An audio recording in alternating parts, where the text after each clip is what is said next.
బాబా మనం బాబా జ్ఞానంలోకి వచ్చిన తర్వాత యోగం చేసేటప్పుడు ఓం ధ్వని కానీ లేకపోతే ఏదైనా కామెంటరీ కానీ లేక మ్యూజిక్ కానీ ఏదైనా పాటలు కానీ అయితే ఈ జ్ఞానంలోకి వచ్చిన కొత్తలో ఒక పాట నాకు చాలా బాగా నచ్చేది. అది ఎంతలా నచ్చేది అంటే ఖాళీగా ఉన్నప్పుడల్లా పాటలో ఒక 2-3 లైన్లు పాడుకుంటూ ఉండేవా. అదే మీకు చెప్పబోతున్నాను. ఈరోజు మన సబ్జెక్ట్ కూడా దానికి సంబంధించింది. कर्म करो ऐसे भाई तुम पड़े ना फिर पछताना एक दिन तो धर्मराज को पड़ेगा मुख दिखलाना. ఈ పాట మీరందరూ కూడా వినే ఉంటారు. कर्म करो ऐसे भाई तुम पड़े ना फिर पछताना అంటే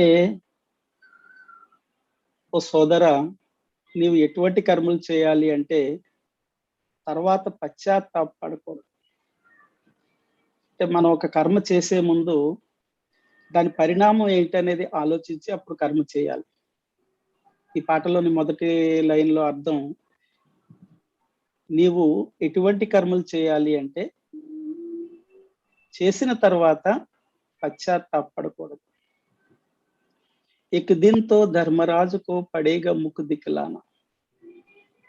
ఒకానొక రోజు ధర్మరాజుకు నీ ముఖం చూపించాల్సి వస్తుంది. ఏదో రోజు మనం బాబా ముందుకు వెళ్ళవలసిన రోజు వస్తుంది. బాబా ముందుకు వెళ్ళిన తర్వాత మనం మన ముఖాన్ని కూడా చూపించాల్సి వస్తుంది. ఆ రోజు ముఖం అంటే తల దించుకుని లేకపోతే తల ఎత్తుకుని ఉంటామా అంటే ఈ యొక్క కర్మ యొక్క పరిణామం ఏంటి అనేది మనం చూసుకోవాల్సి ఉంటుంది. దీన్ని మనం ఏ కర్మ చేసేటప్పుడైనా సరే మనం ఒకసారి ఆలోచన కానీ చేయగలిగితే మన కర్మలన్నీ కూడా శ్రేష్ఠ కర్మలు అవుతాయి.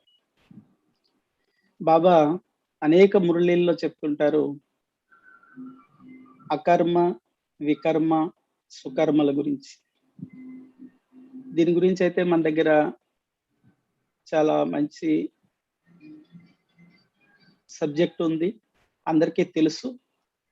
దేన్ని అకర్మ అని అంటారు, దేనిని వికర్మ అని అంటారు, దేనిని సుకర్మ అంటే శ్రేష్ఠ కర్మలు. ఇప్పుడు ఆ సబ్జెక్ట్ లోకి మనం వెళ్ళొద్దు, ఎందుకంటే బాబా అనేక మురళీల్లో దాని గురించి చాలా వివరంగా విపులంగా మనకి తెలియజేశారు. అసలు మనం శ్రేష్ఠ కర్మలు అని వేటిని అనాలి, దీన్ని మనం సబ్జెక్ట్ తీసుకుని ఏ కర్మ చేసేటప్పుడైనా సరే ఈ పాటలోని ఒక 2 లైన్లు నేను మీకు తెలియజేశాను కదా. कर्म करो ऐसे भाई तुम पड़े न फिर पछताना एक दिन तो धर्मराज को पड़ेगा मुख दिखलाना. అంటే ఈ 2 లైన్లని మనం గుర్తు చేసుకుని ఒకసారి ఏదైనా పని చేస్తే తప్పనిసరిగా మనం శ్రేష్ఠ కర్మలే చేయగలుగుతాం. ఎందుకంటే మనం ఎటువంటి కర్మలు చేయాలంటే తర్వాత పశ్చాత్తాపడకూడదు. ఏదో ఒక రోజుకి ధర్మరాజు ముందుకు మనం వెళ్ళవలసి వస్తుంది, మన ముఖాన్ని చూపించాల్సి ఉంటుంది. మరి ఎటువంటి కర్మలు చేస్తాం మనం? బాబా ఇచ్చినటువంటి ఆ దివ్యమైనటువంటి జ్ఞానం అనుసరించి మనం ఏం కర్మలు చేయాలి. ఒక్కసారి మనం ఈ అలౌకిక జీవితంలోకి వచ్చిన తర్వాత ఒకసారి ఆలోచన చేయండి, ఎటువంటి జ్ఞానాన్ని బాబా మనకి ఇచ్చారు. బాబా ఇచ్చినటువంటి ఆ జ్ఞానం మనం ఆలోచనలో కానీ మాటల్లో కానీ కర్మల్లో కానీ ఎంతో ఉపయోగిస్తున్నాం. నేటి కర్మలు మనం ఒకసారి పరిశీలన చేసుకున్నట్లయితే బాబా జ్ఞానపూర్వకంగా మన కర్మలు ఉన్నాయా? బాబా ఏదైతే మనకి జ్ఞానం ఇచ్చారో ఆ జ్ఞానాన్ని అనుసరించి మన కర్మలు ఉన్నాయా? ఒకసారి ఆలోచించండి. బాబా ఇచ్చినటువంటి జ్ఞానపూర్వకమైనటువంటి కర్మలు ఉన్నాయా? చాలా కర్మలు మనం భయపడుతూ చేస్తాము, తప్పదు అని చేస్తాము. రకరకాలైనటువంటి పరిస్థితుల్లో ఎన్నో చెడు కర్మలు, పాప కర్మలు చేసేస్తుంటాము. అది రొటీన్ అయిపోయింది మనకి. ఈరోజు మన సబ్జెక్ట్లో దాని గురించే మనం చెప్పుకుందాము. బాబా ఇచ్చినటువంటి కర్మలు, బాబా ఇచ్చినటువంటి జ్ఞానాన్ని అనుసరించి ఏ కర్మలు చేయాలి?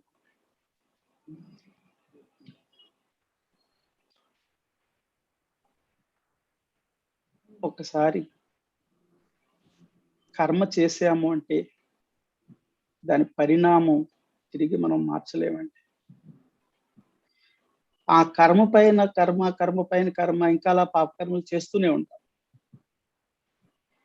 ఒక్కసారి మనం పుణ్యకర్మ చేయగలిగితే తిరిగి మళ్ళీ పుణ్యకర్మ యొక్క లైన్లోకి మనం వెళ్ళిపోతాం.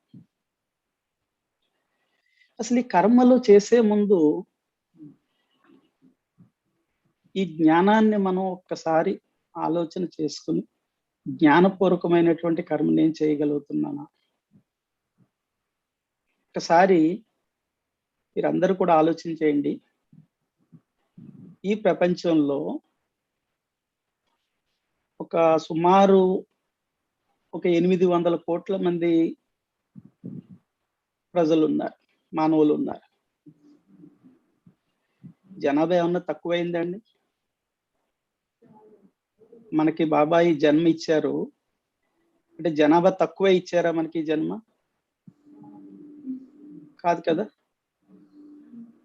ప్రపంచంలో పాపులేషన్ ఎక్కువైపోతుంది, తగ్గించాలి తగ్గించాలి అని ప్రభుత్వాలు చూస్తున్నాయి.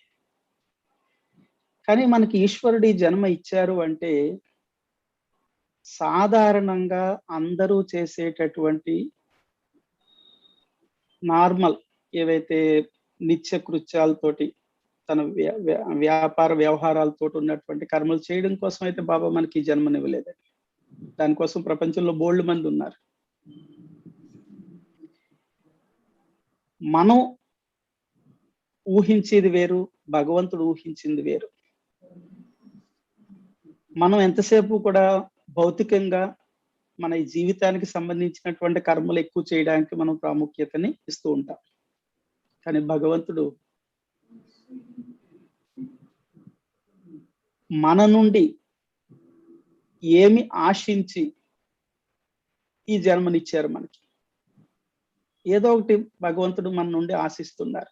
అది ఏంటి అని ఒక్కసారిగానే మనం చూసుకోగలిగితే మన కర్మ యొక్క విధానమే మారిపోతుంది. ఆ కర్మ మనం చేసేటప్పుడు భగవంతుడు నా నుండి కోరుకునే కర్మ ఇదేనా? అప్పుడు ఎలా ఉంటుందండి ఆ కర్మ? ఒకసారి ఆలోచించండి. ఎంత శ్రేష్టమైనటువంటి జీవితాన్ని భగవంతుడు మనకి ఇచ్చారు. మనం చేసేటటువంటి కర్మలు ఏంటి? ఒక్కసారి మనం బ్రాహ్మణ జీవితంలోకి వచ్చిన తర్వాత, బాబా పిల్లలు అయిన తర్వాత, ఈశ్వరీయ సంతానం అయిన తర్వాత ప్రతి కర్మ కూడా ఈశ్వరుడు ఆశించినటువంటి లాంటి కర్మల్నే మనం చేయగలగాలి. ఎందుకంటే ఈ సృష్టి మొత్తంలో 5000 సంవత్సరాల్లో ఎప్పుడూ కూడా భగవంతుడు మన నుండి ఏది ఆశించలేదండి. సత్యయుగంలోనే ఆశించలేదు, త్రేతాయుగంలోనే ఆశించలేదు, ద్వాపర యుగంలోనే ఆశించలేదు, కలియుగంలో కూడా ఆశించలేదు. కేవలం ఈ పురుషోత్తమ సంగమ యుగంలో మాత్రమే భగవంతుడు మన నుండి ఆశిస్తున్నారు. ఎందుకు అంటే భగవంతుడికి అన్నీ ఉన్నాయండి, కర్మ చేయడానికి శరీరం లేదండి. భగవంతుడు ఆలోచన చేయగలుగుతారు, ఏదన్నా ఇన్స్పిరేషన్ ఇవ్వగలుగుతారు వేరే వాళ్ళకి. కానీ కర్మ చేయాలి అంటే వారికి శరీరం లేదండి. కనుక భగవంతుడు నా పిల్లలు నన్ను షో చేసేలాంటి కర్మలు చేయాలి, అదొక్కటే ఆశిస్తారు భగవంతుడు మన నుండి. మనం ఎంతకాలం జీవిస్తాము అన్నది ఎవరికీ తెలియదు, ఇదైతే స్పష్టం. కానీ ఇంకా జీవించాలి, ఇంకా జీవించాలనే కోరిక అయితే ఉంటుంది. కానీ ఒక్కసారి ఆలోచన చేయండి, భగవంతుడు మనకి ఈ జన్మని ఇచ్చారు, మనం చేసే కర్మల వల్ల భగవంతుడికి ఏ విధమైనటువంటి లాభము లేదు అనుకోండి, అప్పుడు ఇంకా మనం జీవించుంటే ఏం లాభం అండి? ఎవరికి లాభం అండి? భగవంతుడికి లాభం, మనకి లాభం, ఎవరికి లాభం? సో ఈశ్వరీయ విద్యార్థి ప్రతిరోజు కూడా నేను భగవంతుడు ఆశించినటువంటి కర్మల్ని చేయగలుగుతున్నానా? ఇంకా కొద్ది సమయమే మాత్రమే ఉంది, ఎవరు ఎప్పుడు వెళ్ళిపోతాం అనేది తెలియదు. కానీ మనం వెళ్ళిపోయేలోగా మనలో ఉన్నటువంటి ఆ యొక్క ప్రావీణ్యతని కర్మల రూపంలో కానీ బయటకు తీసుకురాగలిగితే మనం శ్రేష్టమైనటువంటి కర్మలను చేసి మనం వెళ్ళగలుగుతాం. దీనికి ఒక ఉదాహరణ చెప్తాను మీకు. ఉదాహరణ అంటే, ఒక రచయిత ఒక పుస్తకాన్ని రాశాడండి, ఒక చిన్న పుస్తకం అది, కానీ పెద్ద నీతితోటి కూడుకున్నటువంటి ఆ విషయాలు అందులో ఉంటాయి. చిన్న విషయం, చిన్న పుస్తకం, విషయం అయితే చాలా ఉన్నతమైనటువంటి విషయం అందులో ఉంటుందండి. ఆ రచయిత పేరు టాడ్ హెన్రీ అని చెప్పేసి ఒక చిన్న పుస్తకాన్ని, చాలా విలువైనటువంటి పుస్తకాన్ని ఆయన రాశారండి, ఆ టాడ్ హెన్రీ అనేటువంటి ఆ రచయిత. ఆ పుస్తకం పేరు చాలా చిన్న అక్షరం అన్నమాట అండి, 2 పదాలు ఉంటాయి అంతే. ఆ పేరులో ఏ విధమైనటువంటి వాల్యూ ఉండదు. ఆ పేరు మీకు చెప్పానంటే, దాని పేరే డై ఎంటీ. డై ఎంటీ ఆ పుస్తకం పేరు. అంటే దాని అర్థం ఏంటంటే, ఆ పుస్తకం రాయడానికి ఆయనకి ఒక ప్రేరణ ఉందండి. ఎందుకు ఆ పుస్తకం రాశాడంటే, ఒకసారి అతను ఒక కంపెనీలో జాబ్ చేస్తున్నప్పుడు ఆ కంపెనీ మీటింగ్ నిమిత్తము వేరే చోటకి వెళ్ళవలసి వచ్చిందట.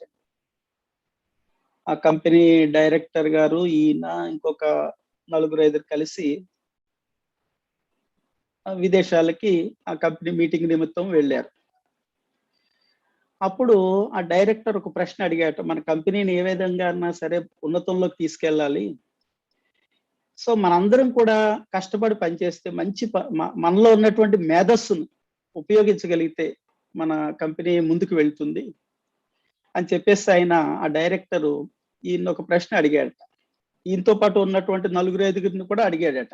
ఏమనంటే, ఈ ప్రపంచం మొత్తంలో అత్యంత ఖరీదైనటువంటి స్థలం ఏది? భూమి. మనం కొంటుంటాం కదా, గజాల భూమి, ఇంటికి కానీ పొలానికి కానీ స్థలం కొంటుంటాం. ఈ ప్రపంచంలో అత్యంత ఖరీదైనటువంటి భూమి ఏది, ఎక్కడ ఉంది అని అడిగాడట. ఎవరైనా సమాధానం చెప్తారండి ఎక్కడ ఉందో? కొంతమంది గల్ఫ్ కంట్రీస్ అని చెప్పారట, దుబాయ్ అని చెప్పారట, కొంతమంది బెంగళూరు అని చెప్పారట, కొంతమంది ఆఫ్రికాలో ఉన్నటువంటి వజ్రాలు దొరికే వజ్ర గనులు ఉంటాయి కదండి, అవని చెప్పారట. ఇలా రకరకాలుగా పలానా స్థలం ఖరీదైంది, పలానా స్థలం ఖరీదైంది అని చెప్పేసి. ఆ డైరెక్టరు వీళ్ళతోటి చెప్పాట, ఇవేమీ కూడా ఖరీదైన స్థలాలు కాదు. ఈ ప్రపంచంలో అత్యంత ఖరీదైన స్థలం ఏదైనా ఉంది అంటే అది శ్మశానం అంటే.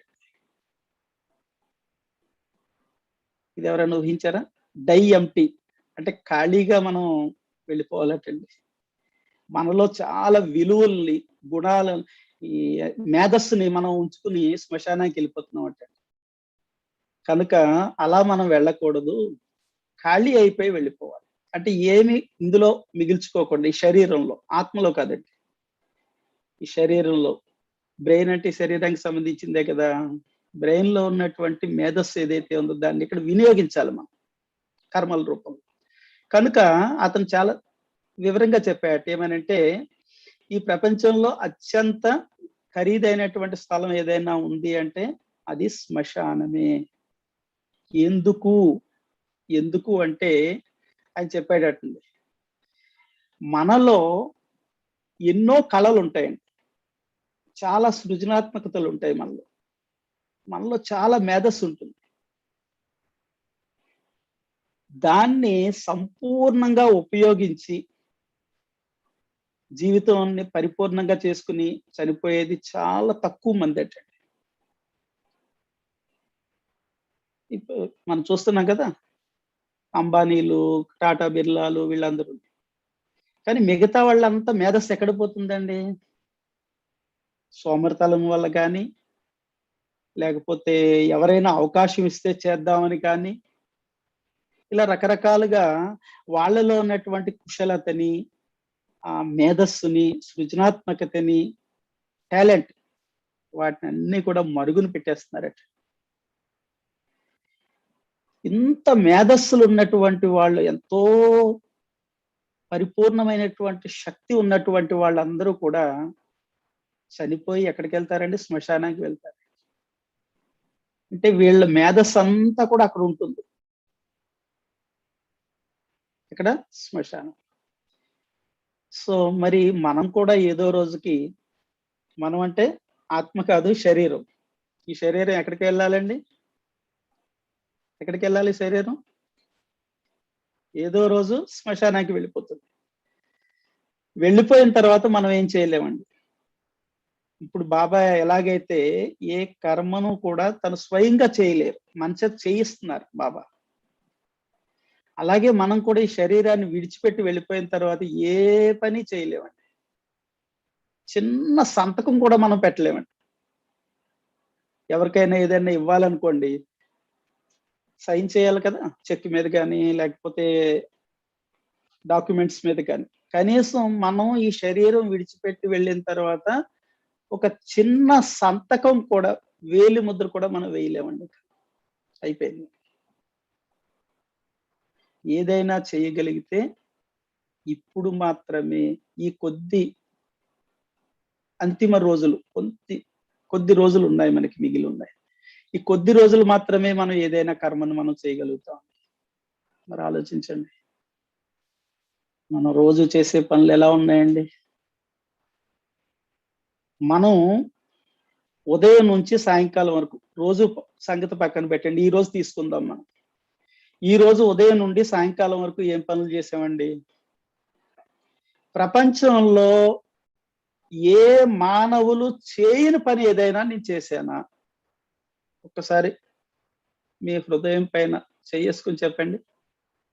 స్పెషల్ ఏదైనా నేను చేశానా? ఉదయాన్నే అందరూ లేచారు, నేను లేచాను.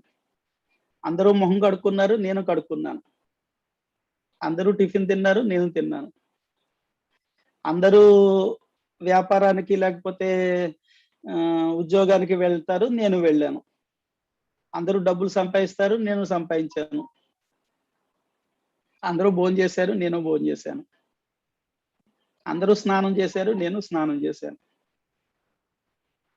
ఏంటండి మార్పు?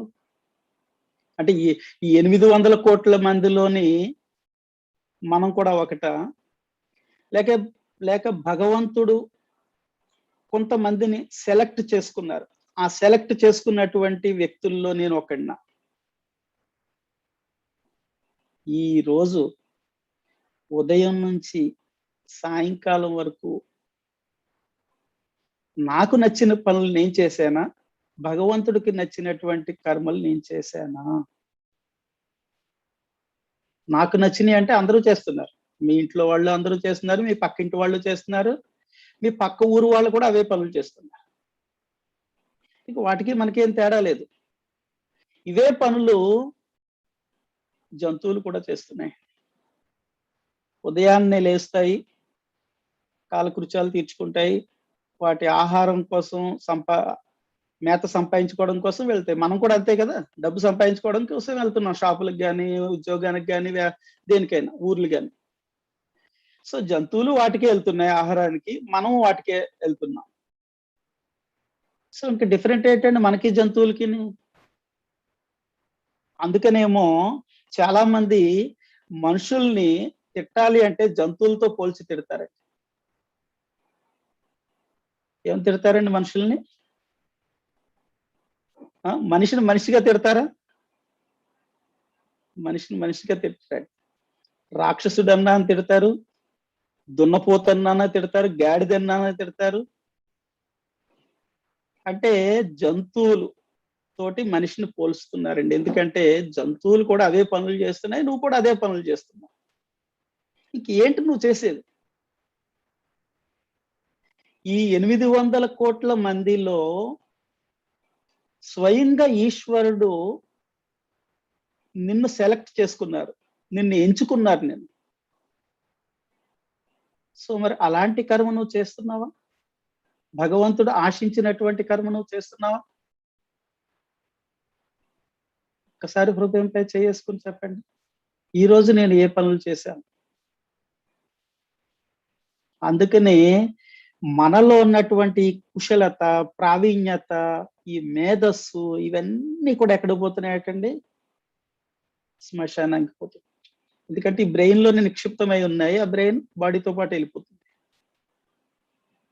తర్వాత మనం ఎంత పశ్చాత్తాపడతాము అంటే, అయ్యో నాకు ఒక్క రోజు భగవంతుడు నాకు అవకాశం ఇస్తే నేను ఈ మంచి పనులు చేసేసేసి వచ్చేస్తాను, ఒక్కరోజు నాకు ఈ అవకాశం ఇవ్వు, ఒక్కరోజు నాకు ఈ అవకాశం ఇవ్వు అని మనం వేడుకుంటూ ఉంటాం. నెవ్వర్. ఒక్క క్షణం కూడా మళ్ళీ తిరిగి మనం ఈ శరీరంలోకి వచ్చేటటువంటి అవకాశము ఎట్టి పరిస్థితుల్లోనే రాదండి. ఒక ఉదాహరణ మీకు చెప్తాను. అంటే మన చేతుల్లో ఉన్నటువంటి సమయాన్ని మనం ఎందుకు పోగొట్టుకుంటున్నాం? ఒకసారి ఒక వ్యాపారస్తుడు, పరమ పిసినారి వ్యాపారస్తుడు, అంటే ఎలాంటి దాన ధర్మాలు చేయకుండా, ఎలాంటి సామాజిక కార్యక్రమాలు చేయకుండా తను డబ్బు సంపాదన కోసమే వ్యాపారం చేసేవాడు. ఎటువంటి కార్యక్రమాలకి, గుళ్ళకి కానీ, ఏ లౌకిక పనులకు కానీ కూడా వెళ్ళేవాడు కాదు, షాప్ వదులుకుని. చాలా సంపాదించాడండి. చాలా సంపాదించిన తర్వాత పిల్లలు పెద్దవాళ్ళు అయ్యారండి. పిల్లలు కూడా పెళ్ళిళ్ళు అయిపోయినాయి, కానీ ఏ రోజు కూడా షాప్ వదిలేవాడు కాదు, ఆ వ్యాపారాన్ని వదిలేవాడు కాదు. సో ఒకసారి అందరూ కలిపి, కొడుకులు, కోడళ్ళు, కూతుర్లు, అల్లుళ్ళు అందరూ కలిపి, నాన్న ఇన్ని రోజులు నువ్వు ఈ వ్యాపారం చేసావు కదా, కనీసం ఒక్కసారి మాతో పాటు పిక్నిక్ రావచ్చు కదా, ఒక్కరోజు సెలవు పెట్టి రావచ్చు కదా అని అడుగుతారు. అయితే ఇన్ని సంవత్సరాల తర్వాత వీళ్ళు అడిగారు కదా, కాదనడం ఎలాగా అని చెప్పేసి అతను ప్రయాణానికి సన్నిద్ధం అవుతాడు. అందరినీ ప్రోగ్రామ్ సెట్ చేయమంటాడు. సో శని ఆదివారాలు ఉన్న 2 రోజులైతే, ఒక రోజు ఆదివారం ఎలాగా షాప్ సెలవు ఉంటుంది కాబట్టి శనివారం నాడు మనం బయలుదేరితే 2 రోజులు ఉన్నట్టు ఉంటుంది అని చెప్పేసి వాళ్ళ ఫ్యామిలీ వాళ్ళు ఆ ప్రోగ్రామ్ సెట్ చేస్తారు.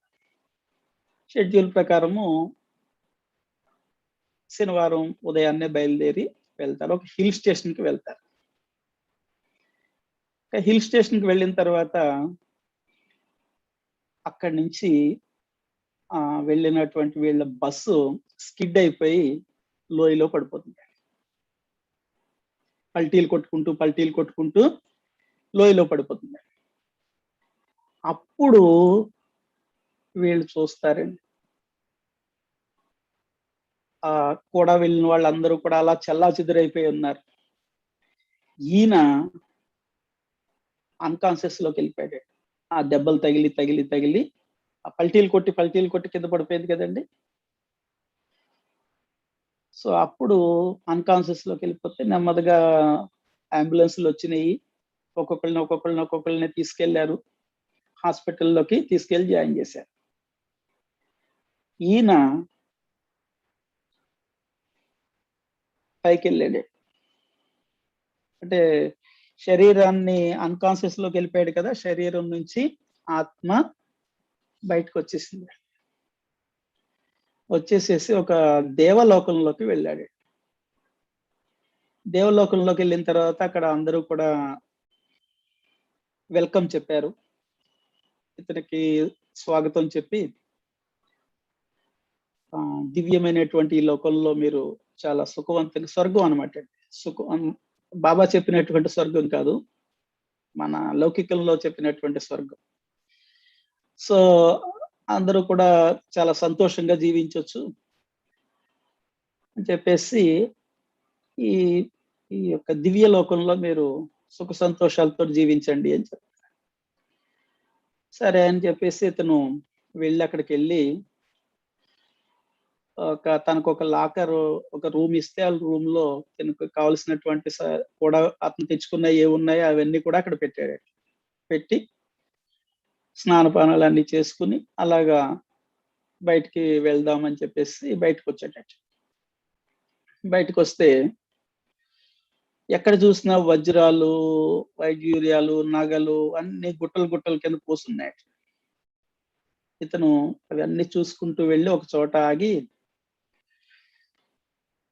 మనకి త్వరలో మనవడు పుట్టబోతున్నాడు, ఇక్కడ ఏమన్నా తక్కువగా వస్తాయేమో, వచ్చాం కదా ఇక్కడికి ఎలాగ యాత్రకి, మళ్ళీ మన ఊరు వెళ్ళిన తర్వాత మనకి అక్కడ రేట్లు ఎక్కువ ఉంటాయని చెప్పేసి తక్కువకి వస్తుందేమో అని చెప్పేసి వెళ్ళి అక్కడ దీని ధర ఎంత అని చెప్పాడు. దీని ధర ఎంత అని చెప్తే వాళ్ళు దీనికి రేట్ ఏమి లేదండి, ఇవన్నీ ఫ్రీవి, అయితే మా లోకల్లో ఇలా ఫ్రీగా ఇవ్వరు, ఇవి చాలా ఖరీదైనవి, ఇక్కడ ఇంతలా పెట్టారేంటి అన్నట. ఇవి చాలా విలువైనటువంటివండి, కానీ ఇవన్నీ ఫ్రీగా ఇస్తాం అంటే గబగబా అలా కాదు అని చెప్పేసి జేబులో డబ్బులు తీయబోతున్నాయి. ఇవేమి ఇక్కడ మారవండి, మీ జీవితంలో మీరు ఏమైనా మంచి కర్మలు చేసి ఉంటే, పుణ్యకర్మలు ఏవైనా చేసి ఉంటే, శ్రేష్ట కర్మలు ఏమైనా చేసి ఉంటే వాటిని ఇక్కడ ట్రాన్స్ఫర్ చేసి ఈ వస్తువులు తీసుకెళ్ళవచ్చు. ఇతను చూస్తే ఒక్కరోజు దానం చేయలేదండి, ఒక్కరోజు గుడికి వెళ్ళలేదండి, ఒక్కరోజు ఎవరికి అన్నం పెట్టలేదండి, ఒక్కరోజు కూడా ఇతరులకు ఉపయోగపడేది, సమాజానికి ఉపయోగపడేది కర్మ ఏమీ చేయలేదండి. సో ఇతని అకౌంట్ అక్కడ ఓపెన్ చేస్తే 0 బ్యాలెన్స్ కనపడింది. అదేంటి, నా దగ్గర కొన్ని 100 కోట్ల ఆస్తి ఉంది, నా దగ్గర ఏమీ లేదంటారేంటి అని అక్కడ మొదలు పెట్టాడు. నాయనా, నీ కర్మలే నీ సంపద, నువ్వు ఎటువంటి కర్మలు చేసావంటే ఒక్క ఉపయోగకరమైన, ఒక్క శ్రేష్ట కర్మ నువ్వు చేయలేదు, కాబట్టి నీ అకౌంట్ 0, నువ్వు ఏ వస్తువును ఇక్కడ తీసుకెళ్ళలేవు. సో చాలా నిరుత్సాహపడతాడండి, ఏంటి నేను ఇంత సంపద సంపాదించుకున్నాను నేను, కానీ ఇవేమి ఉపయోగపడినటువంటి పరిస్థితి నాకు ఎప్పుడైనా వస్తుందని నేను ఊహించలేదు, ఆ ధనంతో నేను ఏదైనా కొనుక్కోవచ్చు, చాలా సంతోషంగా జీవించవచ్చు అనుకున్నాయట. కానీ ఆ రోజు నీ సంపద ఇక్కడ పనిచేయదు, నీ కర్మలను మార్చుకోవచ్చు, ఇక్కడ శ్రేష్ఠ కర్మలు చేస్తే తీసుకోవచ్చు.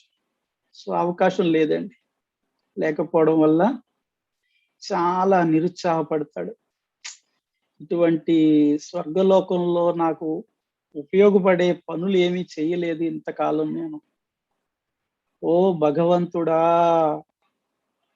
నాకు కొద్ది రోజులు అవకాశం ఇస్తే, ఆ శరీరం ఆ జీవితంలోకి వెళ్ళేటటువంటి అవకాశం ఇస్తే, నేను వెళ్ళి శ్రేష్ఠ కర్మలు చేసి నా శ్రేష్ఠ కర్మల అకౌంట్లో ఆ ఖాతాలో జమ చేసుకుని నేను వస్తాను. నాకు ఒక్క అవకాశం ఇవ్వమని వేడుకుంటూ అలాగే అక్కడే కింద కూర్చుండిపోయి ఏడుస్తూ అలా వేడుకుంటూ ఉండిపోతాడండి.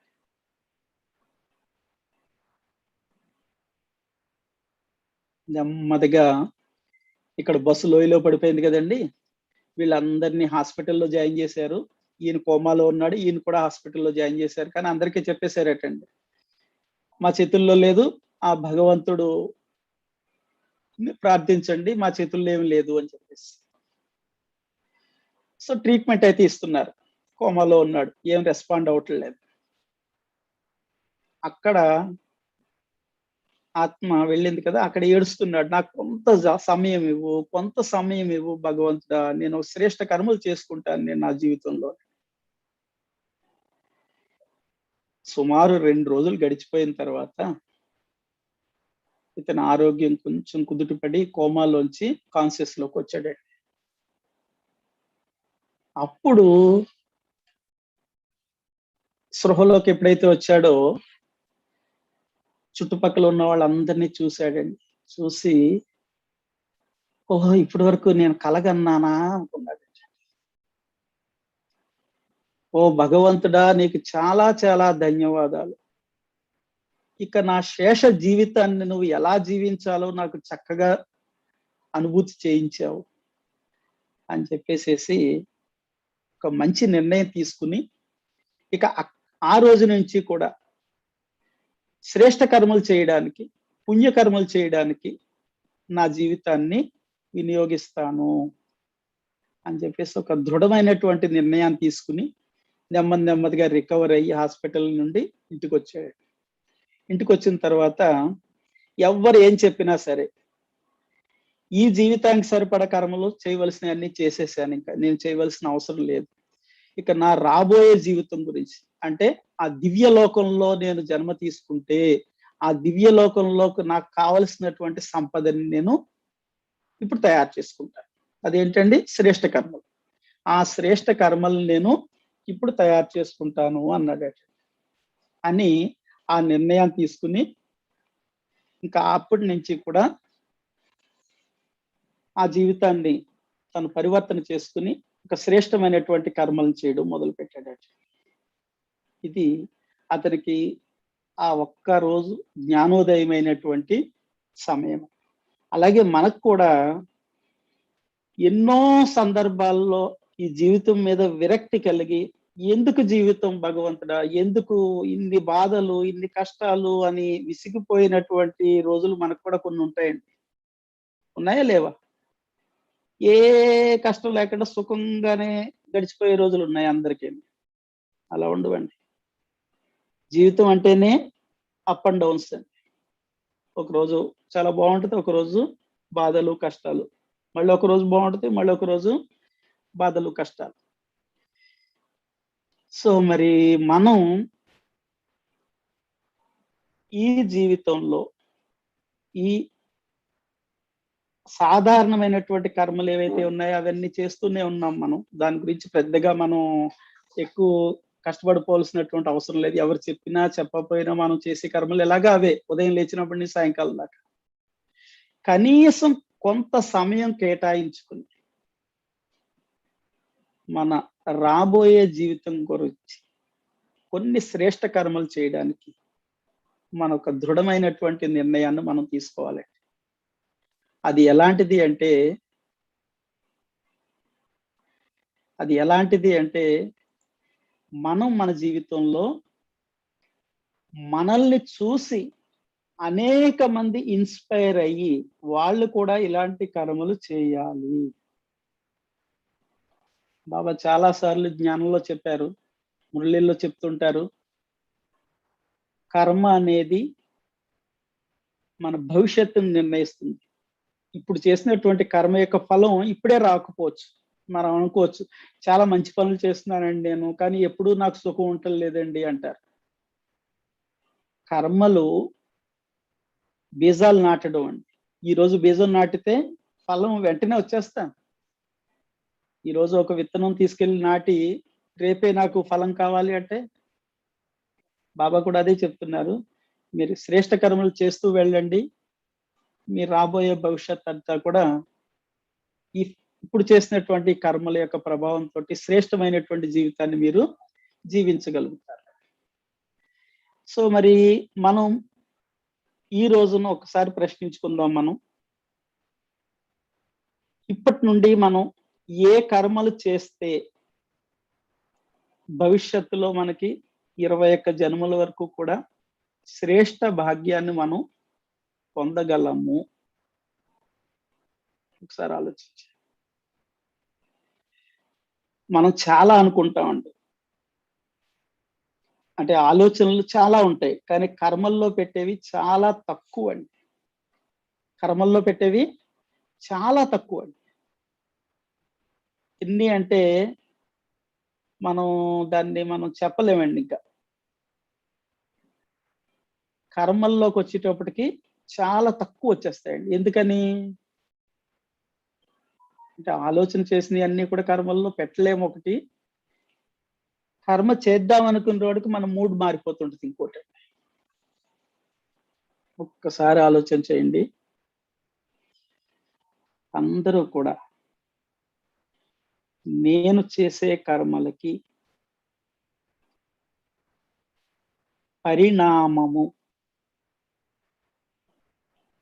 గుడ్ ఆర్ బ్యాడ్, అంటే ఆ కర్మ యొక్క ఫలం మంచి అవుతుందా చెడు అవుతుందా, చేసిన దానికి ఎంత ప్రాప్తి జమ అవుతుంది. చాలా మంది మంచి పనులే చేస్తారు, కానీ ప్రాప్తి జమ అవ్వదండి. చేసేవి చాలా మంచి పనులు, బాబా ఈశ్వరీయ జ్ఞానానుసారంగానే జ్ఞానాన్ని పంచడం కానీ, యజ్ఞ సేవ చేయడం కానీ, ఈ రకరకాలైనటువంటి శ్రేష్ఠ కర్మల్ని చేస్తూ ఉంటారు. కానీ ప్రాప్తి జమ అవ్వదండి. మనం అనుకుంటాం నేను చాలా పని చేశాను, నా జమ చాలా అయిపోయింది, నా అకౌంట్ అంతా కూడా నిండిపోయింది అని మనం భ్రమ పడతామండి. నెవర్. మన చేసే కర్మలు ఎప్పుడు కూడా మనం అనుకున్నంతగా ప్రాప్తి జమ అవ్వండి. ఎందుకంటే మొట్టమొదట నేను చేస్తున్నాను అనుకుని కర్మ చేస్తామండి. సో సగం ప్రాప్తి పోయిందండి. మనం చేసినటువంటి ఆ కర్మలో సగం ప్రాప్తి అక్కడే పోయిందండి. నేనెవరు, నేను చేస్తున్నాను అని చేస్తున్నాం కదా, నేనెవరు అనగానే ఫలానా వ్యక్తిని, ఇది గుర్తొస్తుంది.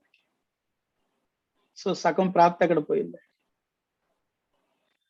రెండవది, ఒక యజ్ఞ సేవలో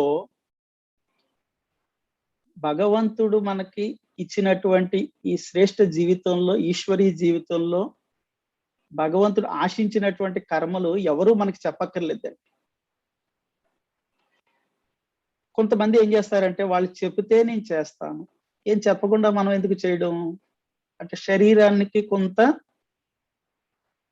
సుస్థి ఇవ్వడం, అంటే సోమరితనాన్ని ఇవ్వడం అన్నమాట. అంటే ఎవరైనా చేస్తే గొడవ లేదు, ఎవరు చెయ్యక నాకు చెప్తే అప్పుడు నేను చేద్దాం.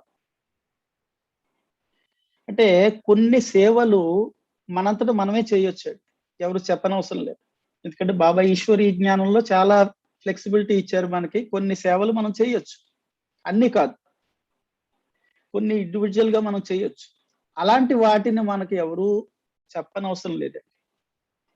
మనం ఏం చేస్తాం, చూస్తాం. అది ఉదాహరణకి మనం సెంటర్కి వచ్చామనుకోండి, సెంటర్లో బయట బూజులు పట్టేసి ఉన్నాయి, సాలి పురుగులు, బూజు అలా పట్టేస్తుంది. మనం ఎట్లంట సెంటర్కి ఎక్కుతుంటాము, ఆ మలుపుల్లో బూజు ఉంటుంది, మనం చూస్తుంటాము, వెళ్ళిపోతుంటాం. ఎందుకు అంటే అక్కయ్య గారు చెప్తే చేద్దాము. సో ఏదో ఒక రోజు అక్కయ్య గారు మీకు వచ్చి చెప్పారు అనుకోండి, అప్పుడు మీరు చేస్తే ఇంకొక 25% అక్కడ పోతుంది. ఎందుకంటే ఈశ్వరుడు చెప్పారు మీకు, అది పక్కన పెట్టారు, ఒక వ్యక్తి చెప్తే చేస్తున్నారు. అంటే అక్కడ బాగుండదని గాని, వాళ్ళ ఎదురుగా మనం గౌరవం పోతుందని గాని, తప్పదని గాని, ఈ రకరకాల భావనలు అక్కడ వచ్చేస్తుంటాయి. అందుకని చెయ్యగలిగింది మనం చేయకుండా ఇంకొకరు చెప్పితే మనం చేయడం వల్ల కొంత ప్రాప్తి అక్కడ పోతుంది. ఈ విధంగా చూసుకున్నట్లయితే తర్వాత చేస్తున్నప్పుడు ఎవరైనా చూస్తారేమో, బూజు దులపాలి కదా! మరి అది నామోషి. దేహాభిమానం ఉంటుంది. ఎవరైనా చూస్తారేమో, ఈ చీపిరి కట్టుకుని నేను బల్లెక్కి దులుపుతున్నాను. సో, మరికంత ప్రాప్తి పోయిందండి అక్కడ. ఎందుకంటే ఆత్మాభిమానిగా ఉండి, నేనొక శ్రేష్టమైనటువంటి భగవంతుడి ద్వారా ఎంచుకోబడినటువంటి ఒక దివ్యమైనటువంటి ఆత్మను. ఈ భగవంతుడి ఇంటిని నేను, భగవంతుడి ఇల్లు అంటే దేవాలయం. ఈ భగవంతుడి ఇంటిని నేను దేవాలయాన్ని పరిశుభ్రం చేస్తున్నాను అని ఆత్మిక స్థితిలో మీరు చేయగలిగితే దాని పరిణామం చాలా బాగుంటుంది. దేహాభిమానంకి వచ్చి ఎవరైనా చూస్తున్నారేమో అని బాడీ కాన్షియస్నెస్ తోటి కానీ చేసినట్లయితే మరికంత ప్రాప్తి అందులో పోతుంది. ఈ విధంగా చూసుకుంటే మనం చేసినటువంటి కర్మలు మనం అనుకున్నంత జమ అవటం లేదండి. ఇందాక మన పాటలో కూడా ఏదో ఒక రోజు మనం ధర్మరాజు ముందుకు వెళ్ళవలసి ఉంటుందండి. అప్పుడు మన ఖాతా చూస్తే అప్పుడు చెప్తారు భగవంతుడు, నువ్వు ఈ రకంగా చేసావు, ఈ రకంగా చేసావు, ఈ రకంగా చేసావు. అప్పుడు మళ్ళీ అవకాశం ఉండదు మళ్ళీ వెనక్కి వచ్చి మనం చేయడానికి. కనుక ఈ రోజే ప్రతిరోజు కూడా మీరు ఉదయం లేచిన వెంటనే ఈ పాటలో 2 లైన్లు మీరు గుర్తుపెట్టుకోండి, ఒకసారి చదువుకోండి. కర్మ కరో ఐసే భాయి తుమ్ పడే నా ఫిర్ పछताना, एक दिन तो धर्मराज को पड़ेगा मुख दिखलाना. సో ఎప్పుడు కూడా మన జీవితాన్ని సాధారణంగా గడపవద్దు, పశ్చాత్తాపడేలాగా గడపవద్దు. మనం అనుకుంటాం ఇన్ని సంవత్సరాలు ఈశ్వరీయ జ్ఞానంలో ఉన్నాను, ఎంత సేవో చేశాను నేను, ఎంతో భాగ్యం జమ అయింది నాకు అని అనుకుంటామేమో. ఇప్పుడు చెప్పాను కదా విధానాలు, మనం అనుకున్నంత జమ అవటం లేదండి అక్కడ. మన లెక్కకి భగవంతుడి లెక్కకి చాలా వ్యత్యాసం ఉంటుందండి. మన లెక్క ఏంటి, భగవంతుడి లెక్క ఏంటి? మనం ఏమనుకుంటామంటే పలానా సేవ చేయమన్నారు కదా, ఈ సేవ చేసేస్తే నాకు ఇంత ప్రాప్తి వస్తుంది అని అనుకుంటాం. అంత రాదండి, అందులో ఇంతే వస్తాయి. ఎందుకని? మనం ఊహించేది ఎక్కువ, దానికి పరిణామం చాలా తక్కువ. ఒక చిన్న కథ చెప్తాను మీకు. అంటే పొరపాటుని మనం చాలా సేవ చేసేసాను, నేను ఒక 35 సంవత్సరాలు బట్టి జ్ఞానంలో ఉన్నాను, ఎంత ఈశ్వరీయ సేవో నేను చేశాను, నేను భాగ్యవంతుణ్ణి, బోల్డ్ భాగ్యం జమ అయిపోయింది అని పొరపాటు పడతారేమో. భగవంతుడి లెక్కల్లో చాలా తక్కువ మనం చేసి ఉంటాం. ఒకసారి పరిశీలించుకుందాం. ఒక చిన్న కథ చెప్తాను మీకు. అంటే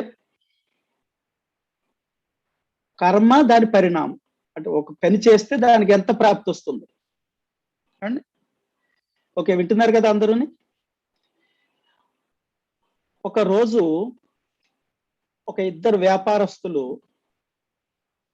తన వ్యాపార నిమిత్తము ఉదయాన్నే సైకిల్ వేసుకుని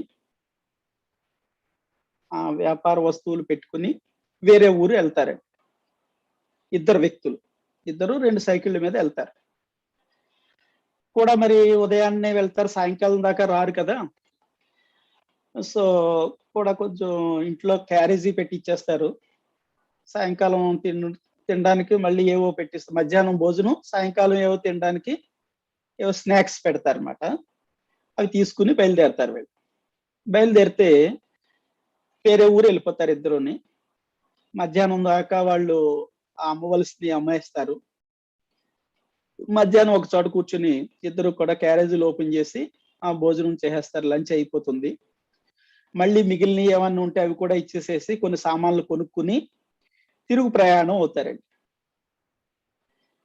తిరుగు ప్రయాణం అయ్యేటప్పటికి కొంత దూరం వచ్చేటప్పటికి వాతావరణం మారిపోతుంది. నల్లగా మేఘాలు కమ్మేస్తుంటాయి. చీకటి పడిపోయింది వాళ్ళకి. వెలుగు పగలే సాయంకాలం 4 అయింది, చీకటి పడిపోయింది. ఎందుకంటే మేఘాలు నల్లగా కమ్మేస్తున్నాయి. వీళ్ళు సైకిళ్ళ మీద వచ్చారు, లైట్లు లేవు, ముందుకు వెళ్ళలేరు.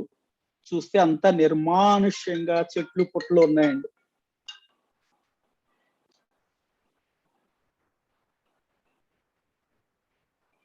చెట్లు పుట్టలు ఉన్నాయండి అక్కడ.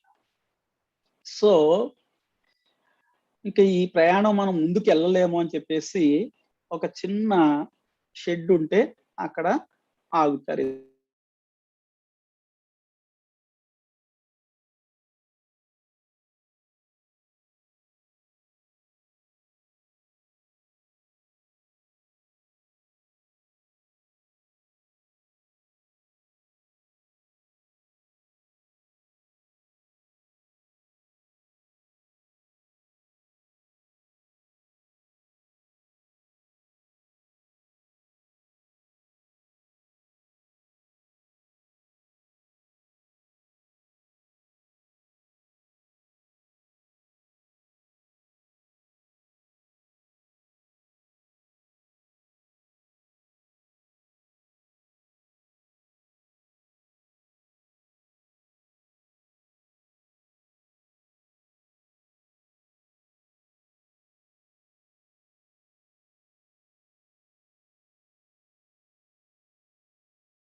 హలో, వినిపిస్తుందండి?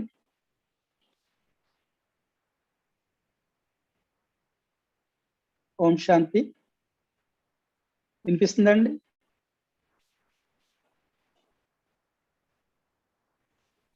వినిపిస్తుంది హలో, అన్నయ్య గారు, వినిపిస్తుంది. వినిపిస్తుందా? Okay okay. మధ్యలో నెట్ డిస్కనెక్ట్ అయిందండి. అన్నయ్య గారు వినిపిస్తుంది. వినిపిస్తుందా అండి? ఓకే, సరే సరే అండి.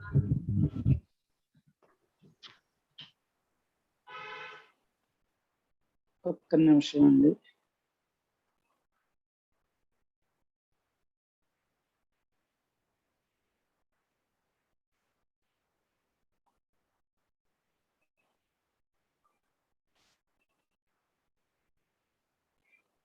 హలో, ఓం శాంతి. సో ఎక్కడి వరకు వచ్చామండి మనం? ఆ ఇద్దరు ఏమున్నాయని చూడడానికి తిని ఇక్కడే ఉండిపోదాము, ఇంక ఇంటికి వెళ్ళలేము అని వాళ్ళు డిసైడ్ అయిపోతారు. అనుకుని అక్కడ ఆగుతారు. సరే, ఓపెన్ చేస్తారు. ఈలోగా ఆ వర్షానికి పరుగు పరుగు పరుగున ఒక వ్యక్తి వస్తాడండి అక్కడికి. ఇదేదో షెడ్ ఉంది, ఇక్కడ ఆగుదామని చెప్పేసి. ఆ షెడ్ దగ్గరికి వచ్చినవాడికి కొంచెం బానే ఉంది, ఈ వర్షం తగ్గే వరకు ఇక్కడ ఉండొచ్చు అని చెప్పేసి అతను కూడా వస్తాడు. వీళ్ళిద్దరితో పాటు మూడో వ్యక్తి అయ్యాడు.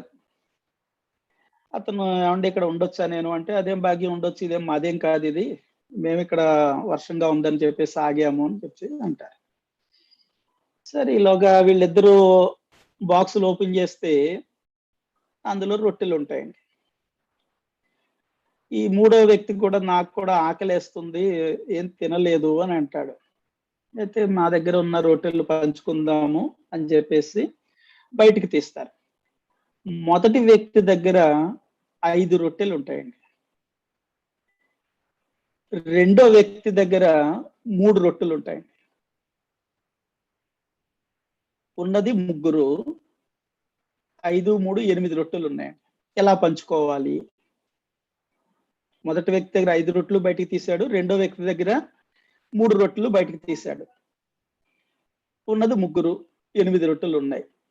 ఎలాగా అని వాళ్ళు సందిగ్ధ పడుతుంటే, ఈ మూడో వ్యక్తి వచ్చిన వ్యక్తి నేను ఒక సలహా చెప్తానన్నాడు. ఏంటి చెప్పంటే, ఒక్కొక్క దాన్ని 3 ముక్కలు చేద్దాం.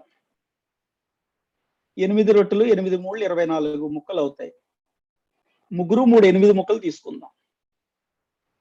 ఇదేదో బాగుంది, చక్కగానే బానే ఉంది కదా, తప్పే ఉంది ఇందులోనే చెప్పేసి మొదటి వ్యక్తి దగ్గర ఉన్న 5 రొట్టెలను ఒక్కొక్క రొట్టెను 3 ముక్కలు చేస్తే 5 3 15 ముక్కలు అయినాయి. రెండో వ్యక్తి దగ్గర ఉన్నటువంటి 3 రొట్టెలను ఒక్కొక్క రొట్టెను 3 ముక్కలు చేస్తే 3 3 9 ముక్కలు అయినాయి. 15 3 15 9 24 ముక్కలు అయినాయి.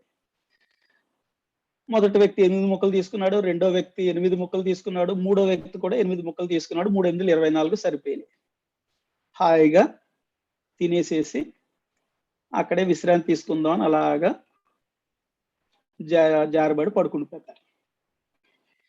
తెల్లవారుతుండగా ఈ మూడో వ్యక్తి, అంటే మధ్యలో వచ్చాడు కదా, ఆ మూడో వ్యక్తి, నాకు రాత్రి మీరు ఆకలి తీర్చారు, చాలా కృతజ్ఞుణ్ణి, మరి మీకేమైనా నా దగ్గర ఉన్నాయి ఇవ్వాలనుకుంటున్నాను అని చెప్పేసి, నా దగ్గర ఒక 8 బంగారు నాణ్యాలు ఉన్నాయి, ఈ 8 బంగారు నాణ్యాలు మీకు ఇస్తున్నాను, మీరు ఇద్దరు పంచుకుని వెళ్ళిపోండి అని చెప్పేసి ఒక చిన్న సంచిలో 8 బంగారు నాణ్యాలు వాళ్ళు ముందు పెట్టేసేసి వెళ్ళిపోతాడే. ఇంకా తెల్లవారలేదు, తెల్లవారబోతూ ఉంది. వెళ్ళిపోతే వీళ్ళు ఏమున్నాయి ఇందులో, ఏమున్నాయని చెప్పేసి చూస్తే 8 బంగారు నాణ్యాలు ఉన్నాయి అందులో. అతను చెప్పింది కరెక్టే, అంటే ఒకదాని బదులు ఒకటి డూప్లికేట్ ఏమి ఇవ్వలేదు, బంగారు నాణ్యాలు ఉన్నాయి. అమ్మయ్య, బాగానే ఉంది, ఫోన్లే, రొట్టె పెట్టినందుకు మనకి ప్రతిఫలం బాగానే లభించింది అని కొన్ని వాళ్ళు సంతోషపడుతూ, ఇక తెల్లవారబోతుంది, ఎవరి వాళ్ళు మనం సర్దుకుని వెళ్ళిపోదాము అని చెప్పేసి రెండో వ్యక్తి ఏమన్నాడంటే, అవి 8 ఇచ్చాడు కదా, నాకు 4 ఇవ్వు, నువ్వు 4 తీసుకో అని చెప్పేసేసి మొదటి వ్యక్తికి అంటాడు. ఏమన్నాడు అతను? శీర్షకం అంటే 4 నాకు ఇవ్వాలి, నువ్వు 4 తీసుకో అని అంటాడు. కరెక్టే అంటారు? అది కరెక్టేనా? అది మొదటి వ్యక్తి అన్నాడట, ఇవి 8 బంగారు నాణేలు కదా, మనం రాత్రి 8 రొట్టెలు తీసుకున్నాం, 5 నేను ఇచ్చాను, నువ్వు 3 ఇచ్చావు, కాబట్టి నీకు 4 రావు, 3 వస్తాయి, నేను 5 తీసుకుంటాను బంగారు నాణాలు అన్నాడండి మొదటి వ్యక్తి. ఏమన్నాడండి? రాత్రి నేను 5 రొట్టెలు ఇచ్చాను, నువ్వు 3 రొట్టెలు ఇచ్చావు, కాబట్టి నాకు 5 బంగారు నాణాలు వస్తాయి, నీకు 3 బంగారు నాణాలు వస్తాయి అన్నాడు. కరెక్టేనండి ఇది? 4, 4 కరెక్టా, 5, 3 కరెక్టా? ఏది కరెక్ట్ పార్వతక్కయ్య గారు? 4, 4 తీసుకోవడం, శిరసకం తీసుకోవడం కరెక్టా? 5, 3, 5 రొట్టెలు ఇచ్చాడు కాబట్టి 5, 3 రొట్టెలు ఇచ్చాడు కాబట్టి 3, అది కరెక్టా? 5, 3. 5, 3. ఆ రెండో వ్యక్తి ఒప్పుకోవట్లేదు. అదేంటి, మన ఇద్దరం పెట్టాం కనుక సగం నాకు అంటాడు అతను. మొదటి వ్యక్తి కుదరదు, సగం నీకు ఇవ్వను, 3 ఇస్తాను నేను, 5 నేను తీసుకుంటాను మొదటి వ్యక్తి. రెండో వ్యక్తి నాకు సగం ఇవ్వు, 4 నాకు ఇవ్వు అని కూర్చున్నాడు.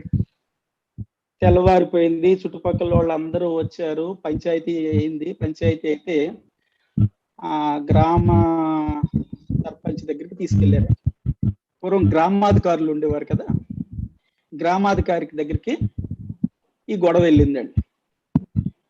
వెళితే ఇది సమస్య, శిరసకం తీసుకుందాం అని రెండోవాడు, కుదరదు, 5 రొట్టెలు నా ఇచ్చాను కాబట్టి 5 నేను తీసుకుంటాను, నువ్వు 3 రొట్టెలే కాబట్టి నీ 3 అని. తను కూడా ఎటు తేల్చలేకపోతున్నాడు, గ్రామాధికారి కూడా. సరే ఓ పని చేయండి, ఇంకా ఇప్పుడు చాలా టైం అయిపోయింది కాబట్టి మీరు కూడా నిన్నటి నుంచి ఇక్కడే ఉన్నారు కాబట్టి ఇవి నా దగ్గర పెట్టేసేయండి,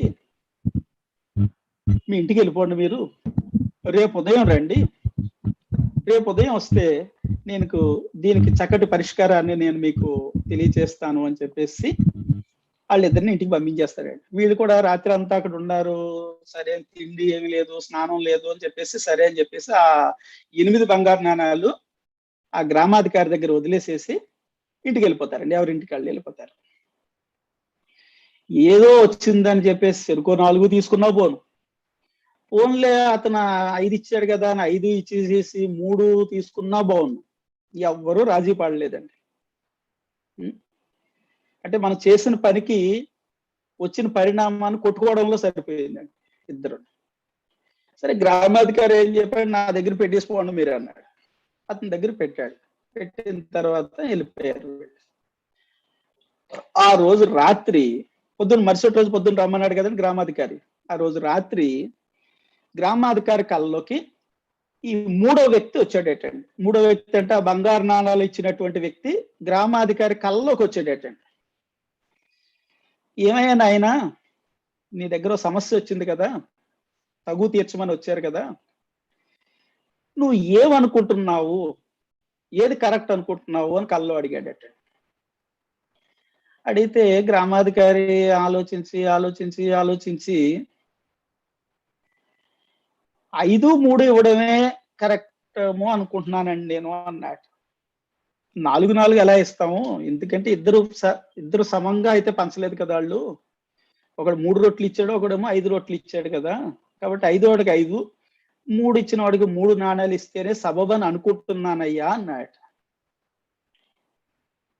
అప్పుడు ఆ కళ్ళలోకి వచ్చిన వ్యక్తి, నువ్వు పొరపాటు పడుతున్నావు, నువ్వు సరిగ్గా విను, జరిగిందేటో ఒకసారి పూర్తిగా విను, నువ్వు పొరపాటు పడుతున్నావు అన్నాడు. 4, 4 కాదు, 5, 3 కాదు, మరి ఎలాగా అని కూర్చున్నాడు. కూర్చుంటే నువ్వు సరిగ్గా నిర్ణయం తీసుకో, నువ్వు తప్పు చేస్తున్నావు, నువ్వు వాళ్ళు చెప్పిన కథ నువ్వు సరిగ్గా వినలేదు, రాత్రి ఏం జరిగిందో నువ్వు సరిగ్గా విను అన్నాడు. ఏమో నాకైతే 5, 3 కరెక్ట్ అనిపిస్తుంది అన్నాడు. తప్పది అని చెప్పేసి అతని చెవిలో అసలు ఎలా పంచాలి అనేది చెప్పాడట. చెప్పి అంతర్ధానం అయిపోయాడు. ఇతనికి పొద్దున్నే లేచాడండి. లేచి ఆహా, 3వ వ్యక్తి ఎవరు ఉన్నారో ఆ వ్యక్తి చెప్పింది కరెక్టే అని చెప్పేసి పొద్దున్న వీళ్ళిద్దరు వచ్చారు, సమావేశం ఏర్పాటు చేశారు.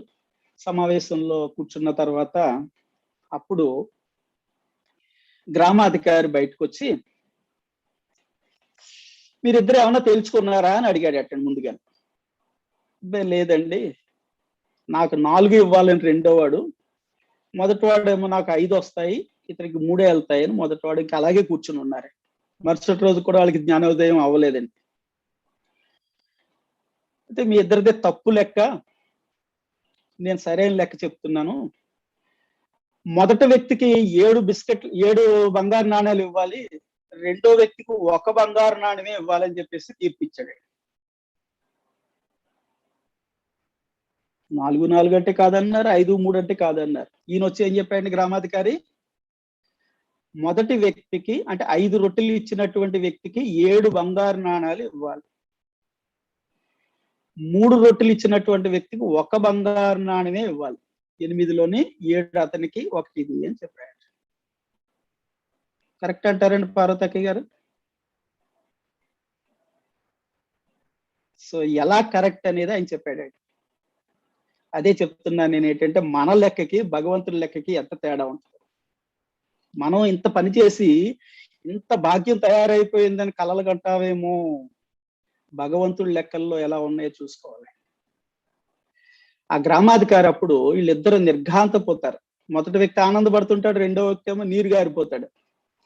ఇదేదో అతను 3 అన్న ఇస్తాన్నాడు, ఈయనేమో 1 ఇస్తానంటున్నాడు, ఇది ఎక్కడ గొడవ రా బాబు, నిన్నటి నుంచి కొట్టుకుంటే మళ్ళీ తిరిగా 3 అన్న అతను ఇస్తే తీసుకుని వెళ్ళిపోవాల్సింది, ఆ 3 కూడా వద్దు 4 కావాలని కూర్చుంటే నాకు 1 ఇస్తానంటున్నాడు ఇదని అతను చాలా బాధపడుతున్నాడు. అప్పుడు గ్రామాధికారి చాలా వివరంగా చెప్పాడు. ఏమనంటే, మొదటి వ్యక్తి 5 రొట్టెలుంటే 5 3 15 ముక్కలు చేసుకుంటే 15 ముక్కల్లోనే అతను వాటా 8 ముక్కలు తీసేసుకున్నాడు కదా. ఈ మూడో వాడికి ఎన్ని ఇచ్చాడండి? 7 ముక్కలు ఇచ్చాడండి. అతను రొట్టెలో మొదటి వ్యక్తి దగ్గర 5 రొట్టెలు ఉంటే 5 3 15 ముక్కలు అయితే అతను వాటా ప్రకారం 8 తీసేసుకుంటే ఆ మొదటి వ్యక్తి 7 ముక్కలు మూడో వాడికి ఇచ్చాడండి. రెండో వ్యక్తి దగ్గర 3 రొట్టెలు ఉన్నాయి, 3 3 9 ముక్కలు చేశాడు, 9 ముక్కలు చేస్తే 9లోని 8 అతను వాటా ప్రకారం తీసేసుకున్నాడు, 1 ముక్కే ఇచ్చాడు. ఎవరికి? మూడో వ్యక్తికి. అంటే మూడో వ్యక్తికి ఇచ్చినటువంటి లెక్క ఏంటంటే, మొదటి వ్యక్తి రొట్టెల్లో 5 రొట్టెలు 15 ముక్కలు చేస్తే అందులో 8 అతను తీసుకుని 7 ముక్కలు ఇచ్చాడు. రెండో వ్యక్తి 3 రొట్టెలని 9 ముక్కలు చేసి 8 అతను వాటాకి తీసేసుకుని 1 ఇచ్చాడు. అంటే 8 ముక్కలు ఇంటికి వస్తే మొదటి వ్యక్తి 7 ముక్కలు ఇచ్చాడు, రెండో వ్యక్తి 1 ముక్కే ఇచ్చాడు. ఇది భగవంతుడి లెక్క అయ్యా. మీరు ఎంత ఉన్నది, ఎంత ఇచ్చాము అన్నదాన్ని చూసుకోవాలి. సో మొదటి వ్యక్తి 8 ముక్కల్లో ఇచ్చాడు, నీ దగ్గర 1 ముక్కే ఇచ్చావు నువ్వు, కాబట్టి ఒక నాణ్యమే నీకు వస్తుంది అని తీర్పు చెప్పాడు. ఏమంటారు? ఇది భగవంతుడి లెక్క అండి. మనం ఎంత ఉంది, ఎంత చేయగలుగుతున్నాం అనేది మనం చూసుకోవాలి. మనం చేయగలిగింది ఎంత ఉంటే దాన్ని బట్టి ప్రాప్తి వస్తుంది, అంతేగాని మనం ఊహించుకున్నంత రాదండి ప్రాప్తి.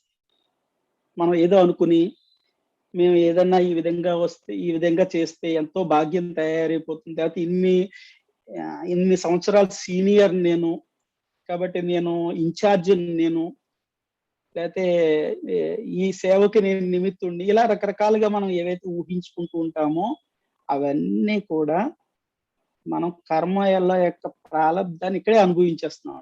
మిగిలేది చాలా తక్కువ. కాబట్టి ప్రతి వ్యక్తి కూడా జ్ఞానపూర్వకంగా ఆలోచన చేసి ఏది శ్రేష్టమైనది, ఏ కర్మ, అది కూడా అలౌకిక స్థితిలో ఉండి ఆత్మిక స్థితిలో ఉండి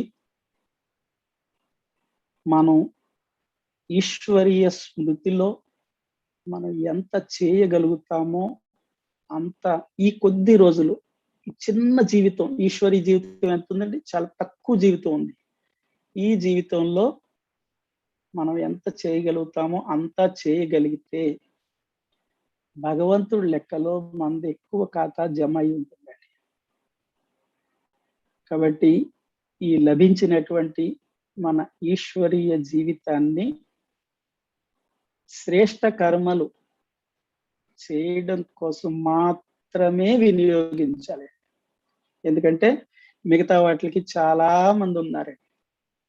ఎంతమంది ఉన్నారు అంటే ప్రతి కర్మకు బోల్డ్ మంది ఉంటారు, కానీ ఈశ్వరీయ సేవకి చాలా కొద్ది మంది మాత్రమే ఉంటారు. అందుకని మనకి ఎంత ప్రాప్తి ఉంది, మనం ఎంత చేయగలుగుతున్నామో అంతా మనం చేయగలిగితే మన జీవితం భగవంతుడు ఆశించినట్లుగా మన నుండి ఆయన ఏం ఎక్స్పెక్ట్ చేశారో దాన్ని మనం పరిపూర్ణంగా చేయగలుగుతాము. సో మరి మీరందరూ కూడా మిగిలి ఉన్నటువంటి ఈ కొద్ది ఈశ్వరీ జీవితాన్ని మన భవిష్యత్తు కోసం, అంటే రాబోయే జన్మల కోసం మనం కర్మలు చేయగలిగితే అవి మాత్రమే మన వెంట వస్తాయి. ఇక్కడ ఏవైతే మిగతావి ఏవైతే మనం చేస్తే ఏవి కూడా మన వెంట రావు రావు రావు. సో మీరందరూ కూడా ఏ పని చేస్తున్నా ఒక్కసారి ఈశ్వరీయ స్మృతిలో ఈ రోజు నాకు భగవంతుడు ఇచ్చినటువంటి ఈశ్వరీ జీవితం, ఈశ్వరీ సేవ కోసమే అంకితం చేస్తాను. ప్రతిరోజు కూడా మీరు రాత్రి నిద్రపోయేటప్పుడు బాబాకి చెప్తారు కదా, ఈరోజు ఏం లెక్కాచారం అంతా వినిపిస్తారు కదా, లెక్కాచారం వినిపించిన తర్వాత పడుకుండిపోతారు. ఉదయం లేచినప్పుడు మాత్రం బాబా ఈ కొత్త రోజు నీవిచ్చినటువంటి ప్రసాదం, ఈ రోజు నేను జీవించడానికి నీవు పంపిస్తే నేను ఇక్కడికి వచ్చాను. సో ఈ రోజంతా కూడా నీకోసమే నేను జీవిస్తాను. నువ్వు నా నుండి ఏం ఆశిస్తున్నావో అది నేను నెరవేర్చడానికి నేను ఈ రోజు ఉంటాను. సో ఒక దివ్యమైనటువంటి ఒక శ్రేష్టమైనటువంటి సంకల్పం చేసి అప్పుడు కళ్ళు తెరవండి. ఎందుకంటే ఏ రోజు రాత్రి ఆఖరి రాత్రి అవుతుందో ఎవరికి తెలియదు. సో ప్రతిరోజు ఆఖరి రాత్రే మనకి. ఏ రోజైనా భగవంతుడు మనకి తెల్లవారిన తర్వాత ఈ రోజు నాకు ఉన్నాను నేను అనుకుంటే భగవంతుడు ఇచ్చారు. సో భగవంతుడి కోసమే మనం జీవిద్దాం. ఓకే, సమయం చాలా కావస్తుంది. ఈ కర్మల యొక్క పరిణామం అయితే చాలా సబ్జెక్ట్ ఉంది. దీని గురించి మనం చెప్పుకోవాలి అంటే అందులో కొంత మన జీవితంలో అప్లై చేయగలిగితే మనం ఈరోజు తెలుసుకున్నటువంటి విషయాలని రేపన్న రోజు భగవంతుడి దగ్గరికి, ధర్మరాజు దగ్గరికి వెళ్ళినప్పుడు ధర్మరాజుకి మన ముఖం చూపించవలసి వచ్చినప్పుడు బాధపడుతూ విచారంతో దుఃఖంతో ఉండకుండా చిరునవ్వుతోటి తలెత్తుకుని ఆ ధర్మరాజు ముందు మనం ఉండగలుగుతాం. సో మరి ప్రతి ఒక్కరూ కూడా కర్మలు వాటి పరిణామాలు పైన చాలా శ్రద్ధ పెట్టవలసినటువంటి అవసరం. ఓం శాంతి.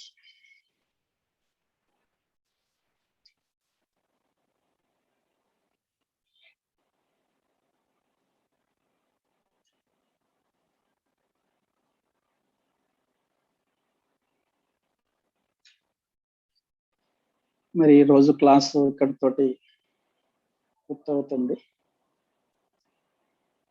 కొంత మధ్యలో డిస్టర్బెన్స్ వచ్చింది, మధ్యలో ఆగిపోయింది, మళ్ళీ కనెక్ట్ అయ్యాం. ముందు కూడా కొంచెం ఇబ్బంది వచ్చింది. ఓం శాంతి.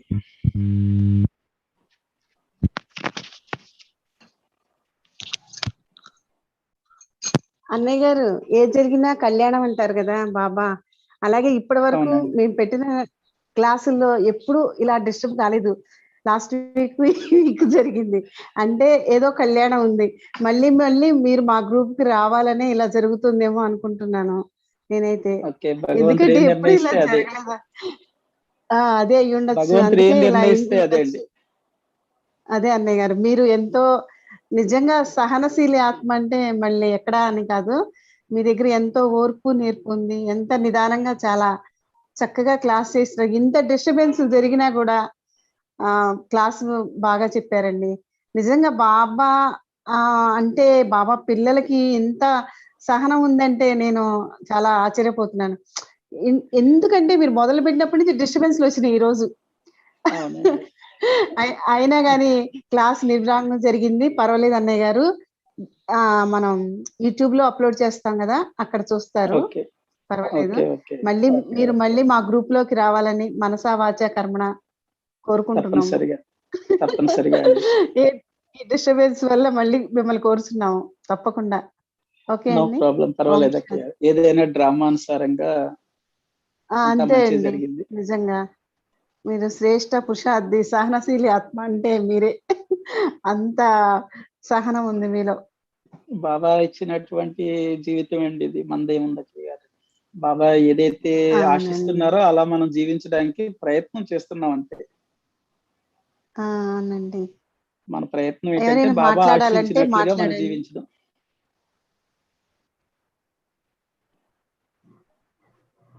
ఎవరైనా మాట్లాడాలంటే మాట్లాడండి. అన్మ్యూటే ఉంది అనుకుంటా అందరికి.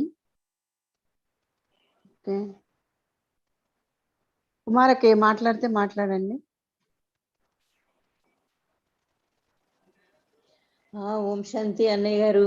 బాబాకి మీకు కోటి కోటి ధన్యవాదాలు. ఈ సంధ్యావేళలో మాకు అనేక రకాలైనటువంటి అన్ని కూడా అందించి మనం ఉన్నంతలో ఎంతవరకు మనం జ్ఞానాన్ని మనం అందరికీ పంచాలో, తర్వాత మనం ఉన్నంతలో ఎంతవరకు మనం ఇతరులకి, లేనటువంటి వారికి, ఉన్నటువంటి వారికి, ఎవరికైనా సరే మనం అందరికీ కూడా పంచుతూ వెళితే పెంచుతూ వెళ్తాయి అని చెప్పి అనేటువంటి దాన్ని చెప్పారు. మాకు చాలా చాలా చాలా చాలా ధన్యవాదాలు అన్నయ్య గారు. థ్యాంక్స్ అన్నయ్య. ఓకే. ఓం శాంతి. బాబాకి ధన్యవాదాలండి. అచ్చా, థ్యాంక్ యూ అన్నయ్య గారు. ఓం శాంతి. అన్మ్యూట్ చేసుకుంటే మాట్లాడొచ్చు. ఎవరైనా మ్యూట్ దగ్గర అన్మ్యూట్ చేసుకోవాలి. కింద మ్యూట్ దగ్గర అన్మ్యూట్ చేసుకుంటే మాట్లాడవచ్చు. అలాగే మనం పంపకాల్లో ఏదో కొద్దిగా ఇచ్చి మనం కొద్దిగా ఇచ్చి మనకి ఎక్కువ కావాలి అనేటువంటిది కోరిక కూడా ఉండకూడదు. మనం ఇచ్చిన దానికి తగినట్టుగా మనం అనుకున్నది వేరు, భగవంతుడు చెప్పేది వేరు. అనేక రకాలుగా ఉంటుంది. భగవంతుడు చెప్పేది ఒక రకం అయితే, మనం చేసేది ఒక రకం అయితే, మనం అనుకునేది ఇంకో రకంగా ఉంటుంది. కాబట్టి భగవంతుడు చేసేటువంటి అన్ని కూడా వేరే వేరేగా ఉంటాయి అని చెప్తున్నారు. మన లెక్క వేరు, భగవంతుడి లెక్క వేరు.